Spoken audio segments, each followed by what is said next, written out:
I want to begin today by renewing my apology to the House, to the whole country, for the short lunchtime gathering on the 19th of June 2020 in the Cabinet Room, during which I stood at my place at the Cabinet table and for which I received a fixed penalty notice. And I also want to say, Mr. Speaker, above all, that I take full responsibility for everything that took place on my watch.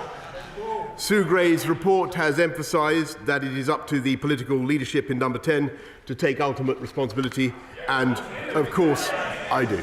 Mr. Speaker, I'm trying to set out the context, not to mitigate or to absolve myself in any way.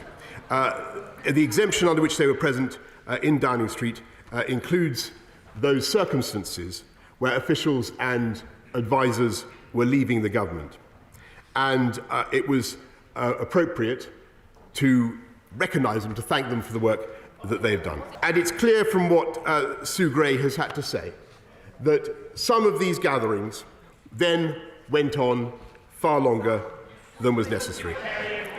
And they were clearly in breach of the rules, and they fell foul of the rules. I have to tell the House, because the House will need to know this, and again, this is not to mitigate or to extenuate, I had no knowledge of those subsequent proceedings because I simply wasn't there. And I have been as surprised and disappointed as anyone else in this House as the revelations have unfolded. And frankly, Mr. Speaker, I have been appalled by some of the behaviour, particularly in the treatment of the security and the cleaning staff. I'm happy to set on the record now that when I said, and I came to this House and said in all sincerity that the rules and guidance have been followed at all times, it was what I believed to be true. It was certainly the case when I was present at gatherings to wish staff farewell, and the House will note that my attendance at these moments, brief as it was, has not been found to be outside the rules.